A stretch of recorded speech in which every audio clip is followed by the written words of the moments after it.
The East.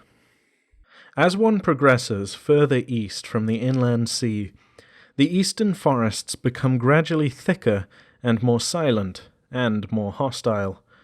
The trees grow taller, the beasts of the woods larger and fiercer, and the almost sentient, almost malicious presence one sometimes feels in an unfamiliar forest grows ever stronger. Finally, progress is blocked by a seemingly unending wall of deadfalls, widowmakers, and harsh terrain. It is said that if one goes far enough east, the ground becomes invisible under the undergrowth and tree roots, and the traveller sees only an endless cathedral of trees stretching up and down from zenith to nadir, a holy green perfection of leaves and still air, the elemental pole of wood.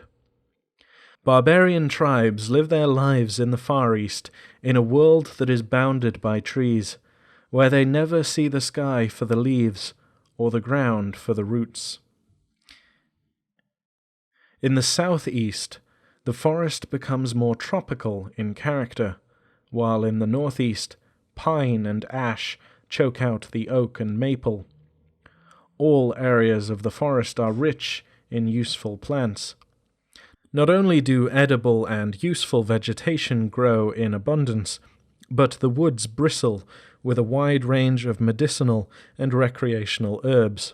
The woods also provide an array of deadly plant toxins, some so lethal as to cause the heart to stop only a few seconds after skin contact.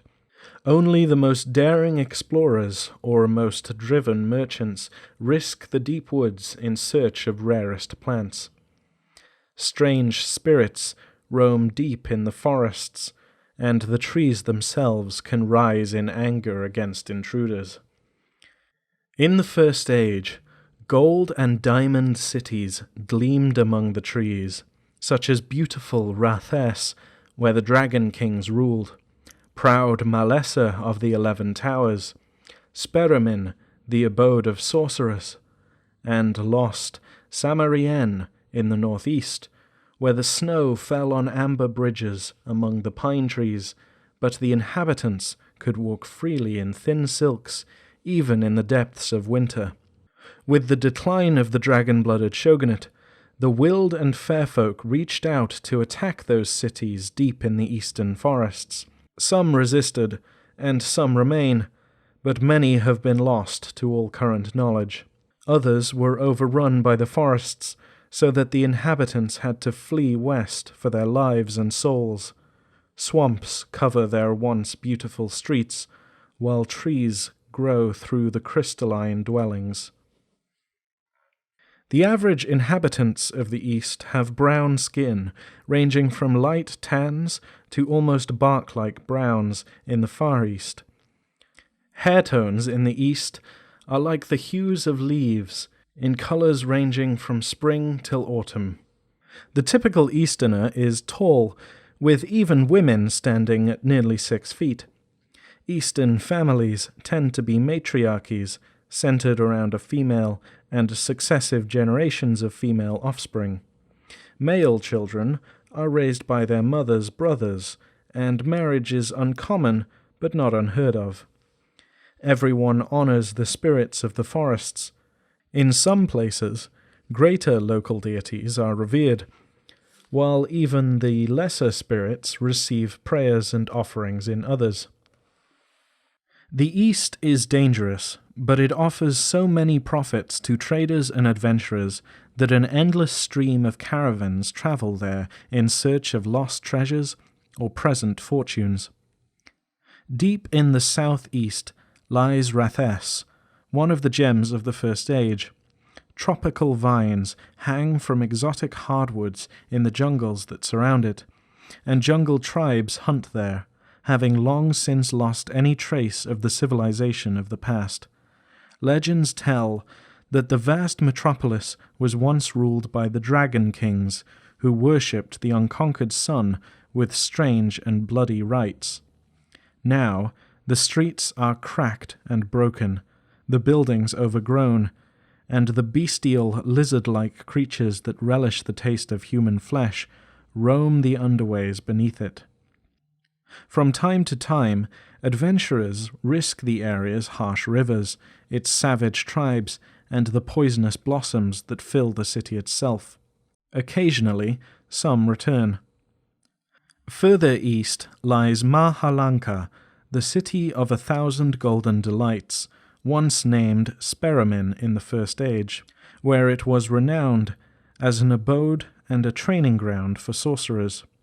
Now it is ruled by Raksi, Queen of Fangs, a Luna who has survived from the First Age and who has bred thousands of Apamen children to serve her. The city teems with these children, and with the degenerate barbarian tribes who worship her as a goddess. While they only raid for what is necessary, and those human tribes who avoid her realm are safe, Raksi is far from satisfied. Also in this area are found great wastes of swampland, uninteresting to the beastmen and barely habitable for the farmers who eke out a living raising meagre crops there. While Raksi's beastmen pose no threat, the animals of those lands have begun to plot and scheme among themselves, led by ancient spirits of water and wood and malice. They go abroad by night and slay humans and rip off their skins, then walk abroad in these flayed and flapping pelts by day. Some of them speak of enslaving all humans within the jungle, while others wait for a promised saviour who will spread the marshes as far as the inland sea. North again lies the Republic of Chaya, bordering the scavenger lands, 3 weeks south of Nexus and a week's journey from the inland coast. Foreigners visiting Chaya marvel at the land's idyllic peace and harmony. Chaya is one of the East's most fertile and prosperous regions, a country of gentle rains, lush vegetation, and ambient crops, along the border between deep forest and rolling fields. The Republic numbers more than 180,000 inhabitants, scattered among several walled towns. The largest among these is Larjin, and elected representatives of each Chayan town must spend half a year living there. Otherwise, it differs little from all other towns in the country. Chaya's principal exports are wood carvings and local cloth, and its hardwood jewellery in particular is a much prized commodity in many lands. Chayan buildings are mostly wooden and stand less than 4 stories tall, built with a regard for the dangers of fire. Fruit trees line the wide streets, and the inhabitants are peaceful and responsible. Anger, brawls and violence are rare, and the country does not even trouble to maintain a standing army. Every summer, however, the land of Chaya undergoes a frightful transformation when the fire trees bloom. These medium-sized, deciduous trees that line every city street and grow near every house bear large numbers of scarlet blossoms for a few weeks at the height of resplendent fire. The scent of the flowers is intoxicating to all who smell it. For outsiders, it acts as a mild euphoric, lowering inhibitions. Natives, however, respond much more strongly. For the entire month during which the fire trees bloom, locals lose all inhibitions, becoming wildly passionate, prone to emotional outbursts and fits of crazed excitement. They consider this to be divine influence, with the gods becoming incarnate in the population. Outsiders, especially outsiders who manage to resist the scent's effects, are often hunted down as unnatural and torn to pieces in wild orgies of violence. The surrounding principalities have a superstitious dread of the Chayans and are reluctant to speak of them, but most people will warn polite travellers not to remain in Chaya in the heights of summer. After the season has ended, the inhabitants remember little of what had happened. Fire trees do not grow well outside of Chaya, and native Chayans, deprived of the blossom's scent for more than a few years, gradually go mad. The Linowan dwell in the northeast, where the meadows and deciduous trees lap against deep forests of pine and giant redwood. The Linowans are in a state of eternal war with the Haltans, who dwell in the deep forest, constantly trying to expand their meadows and push back the edge of the forest by cutting down trees and by slaying Haltans wherever they can. While the fields surrounding their cities and towns are fertile, few Linowans till the soil or sow the fields. Instead, they ply the rivers and go to sea in great canoes that can hold up to 36 warriors, bringing back trout and salmon, whales, and even kraken. They also play pirate on the seas from time to time, attacking any passing ships that appear to be easy prey.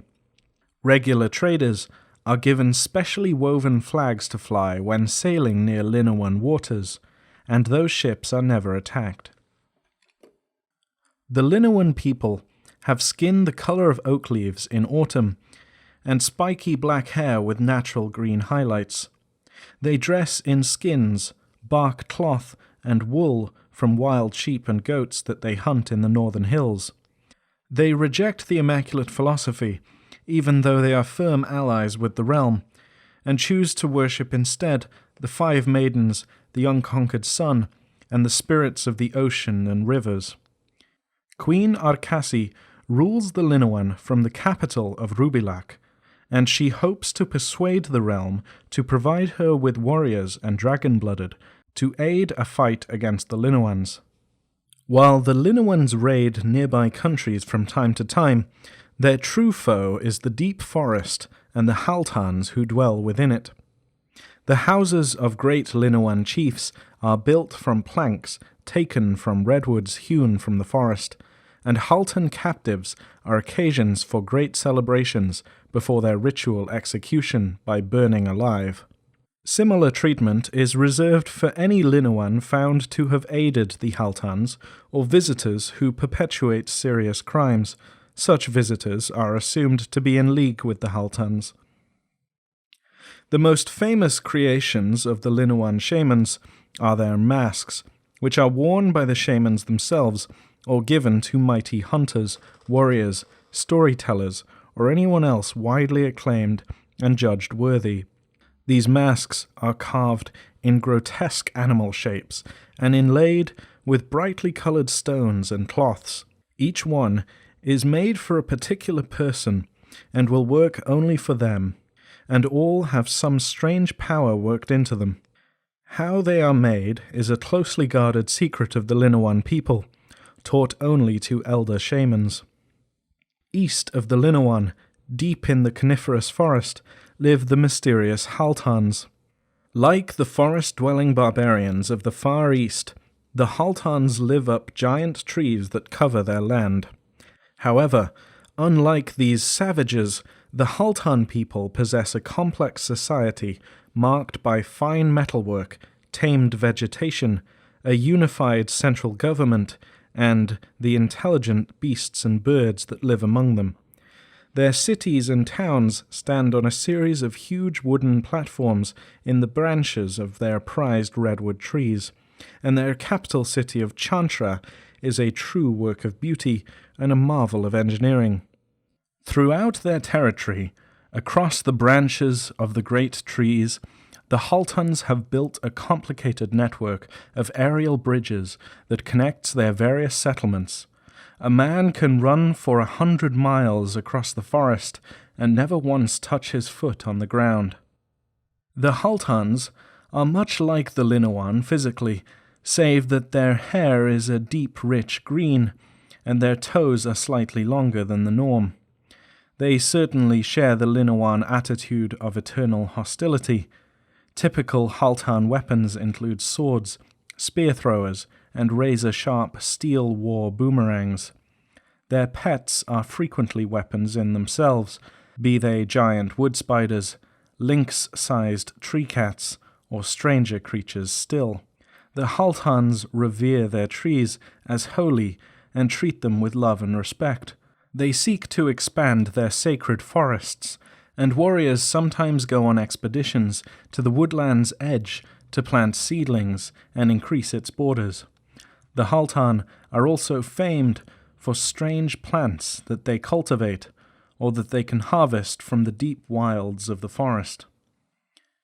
In more remote Haltan cities, some tamed beasts can speak and think like humans. These creatures, the distant offspring of willed-twisted animals, have many of the rights of citizens. Also, in more distant Haltan cities live willed-twisted humans who have developed animal traits. While the humans generally abhor the willed, they view any mingling of human and animal traits as holy, if somewhat disturbing, and such beings often become priests. The Haltans have long established treaties of mutual non-interference with the native fairfolk. As a result, the fairfolk will not trouble anyone who is up in the trees. Anyone found on the ground, however, be he Haltan or visitor, is fair game. Some fairfolk even live among the Haltans, exchanging goods and services for the right to feed on dreams or emotions. Trade with the Republic of Halta usually requires a Haltan escort to take the visitors through the trees to the Haltan cities. More often, however, the Haltans send their own merchants to distant lands. Some journey west, taking Haltan hardwoods, rare spices, and expensive herbs to Nexus, Gethamane, Chiaroscuro, and even further still. Others go east into the deep woods, to the forest tribes, and bring back unique carvings and plants. Haltan animal trainers also travel with their pets, journeying across creation and giving fabulous shows.